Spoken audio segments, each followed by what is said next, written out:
Untuk yang lama, terima kasih atas kesetiaan kamu. Ya, terima kasih kamu sudah menjadi saksi bahwa masih banyak hal yang belum diketahui oleh dunia ini. Dengan mendengarkan Tuhan, kita menjadi lebih mengerti tentang hidup sehat.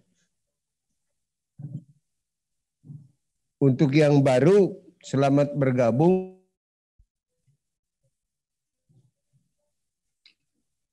Kamu ikut ambil bagian dalam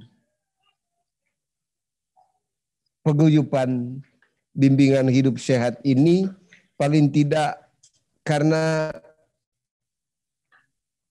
kecemasan akan kesehatan kita yang tidak tuntas dijawab oleh ilmu pengetahuan. Hari ini kamu sudah diberi daftar makanan yang tidak boleh dikonsumsi, yang sebenarnya bertentangan dengan disposisi genetis kita. Ya, sekarang sudah ada teknologi yang jenis makanan yang tidak cocok dengan tubuh kita. Tetapi kalau Anda periksa di Jerman, daftar makanannya adalah makanan yang cocok untuk orang Eropa. Ya, di sana tidak akan ada namanya daging anjing. Ya, tidak ada kelelawar, tidak ada tikus, tidak ada jengkol, ya, tidak ada daun singkong, ya. Mungkin di sana bir, wine ada, beef, pork, kepiting ada, semangka ada, tetapi pete mungkin tidak ada. Karena itu manfaatkan ini baik-baik. Yang sederhana, tidak perlu dengan teknologi yang harus dibayar mahal. Saya membaca buku seorang psikiater dari tugas yang dia jalankan untuk menolong banyak orang yang sakit, mulai dari sakit tubuh sampai sakit psikis, itu akibat dari hidup yang tidak bermakna. Karena itu misalnya gini, orang yang cerdas, kalau dia gagal, tidak bermakna, lebih menderita daripada orang yang memang lahirnya bodoh. Ya? Misalnya kita di kampus, tetapi tidak berprestasi lagi, dia lebih minder dari orang yang ini berprestasi walaupun pendidikannya tidak setinggi dia. Itu karena apa? Dia dihukum karena hidupnya tidak bermakna. Atau dengan kata lain, kecerdasan yang dia miliki tidak bermakna bagi orang lain. Lalu pertanyaannya, bermakna yang dimaksudkan di sini apa? Bukan bermakna untuk diri sendiri saja, tetapi bermakna orang lain. Kalau mau sehat, termasuk mencapai kebahagiaan yang kita inginkan, jadilah orang bermakna, dan itu adalah kerinduan. Orang yang bermakna bagi orang lain, ya, tidak sibuk menceritakan kehebatannya sendiri. Orang lain yang menceritakan kehebatan dia. Kalau orang yang tidak bermakna, Ya, dia sibuk menceritakan kehebatannya sendiri.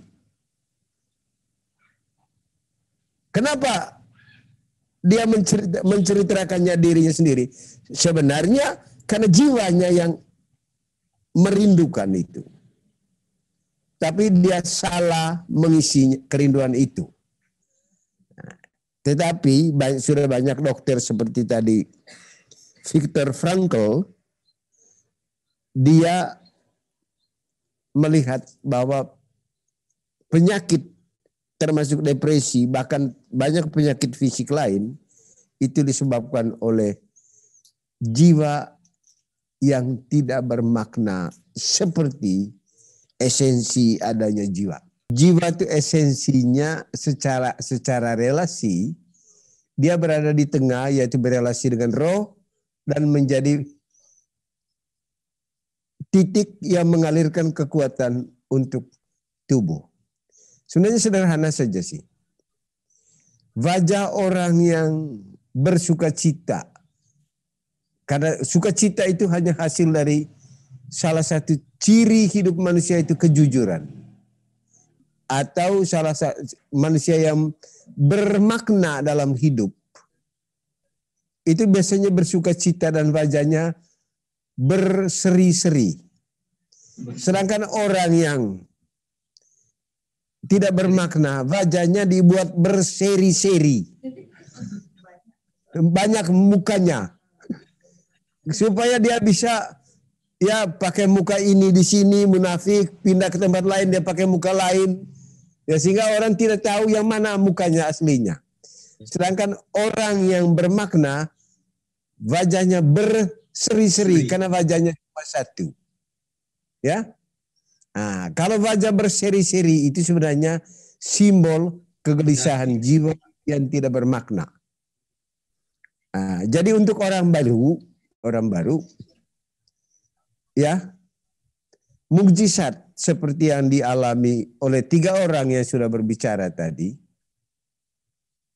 ya, bukan karena obat yang diberikan kepada tubuh. Mukjizat itu sebenarnya hadiah untuk jiwa, karena mereka dalam kondisi apapun fisiknya, mereka tetap bermakna. Jadi kita pun kalau misalnya dalam perjalanan tubuh kita menurun, ya, karena memang ada waktunya terjadi penurunan banyak hal pada kita secara fisik, ya. Pada saat itu jangan sampai kehilangan jiwa yang bermakna. Jadi sebenarnya yang dilakukan oleh Yayan dengan Erlin adalah kondisi mereka seperti itu. Bayangkan Yayan dia harus bepergian dengan berat badan 195 kilo. Tetapi waktu itu dia tidak kehilangan sukacitanya. Dia tidak kehilangan semangatnya untuk menjadi orang baik dan berkarya seperti layaknya orang yang berat badannya seperti saya yang cuma 55 kilo ini. Begitu juga Erlin. Kondisinya begitu, dia tetap berjuang. Baik, untuk yang baru, semua yang disampaikan ini bukan untuk menunjukkan kehebatan. Hari ini kita berjumpa dan kita mulai perjumpaan kita dengan lagu tadi, percaya, harapan, dan cinta. Percayalah, masih banyak hal yang di luar kemampuan kita. Yang kedua, kita berharap jangan hanya selalu berharap pada ilmu pengetahuan atau pada kemampuan otak kita. Jangan lupa berharap pada Tuhan. Supaya apa yang kita harapkan, apa yang kita percaya menjadi nyata, hiduplah dalam cinta.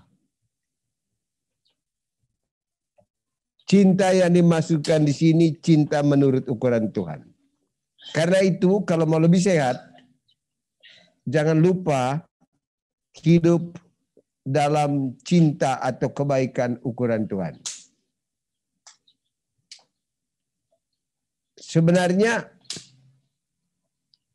kalau kamu perhatikan orang-orang sukses di muka bumi, biasanya orang-orang baik. Karena dia jujur, dia rajin, dia nurut, dia sabar, dia tidak rakus. Sedangkan orang yang rakus, yang egois, yang ingat diri, pasti darah tinggi, diabetes, ya, jantung. Dan selama ini saya temukan orang menderita kanker adalah orang yang hatinya kering terhadap orang lain.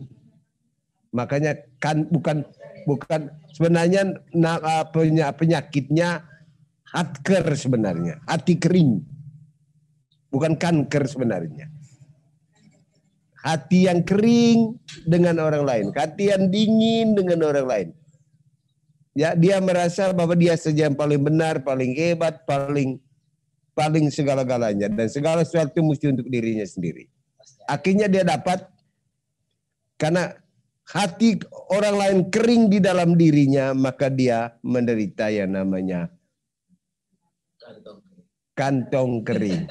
Kantong hati orang di dalam dirinya yang menyebabkan kanker. Baik, jadi teruslah hidup menjadi orang baik, setia dengan makanan, dan andai kata nanti sudah ada tatap muka, hadirlah dalam pertemuan.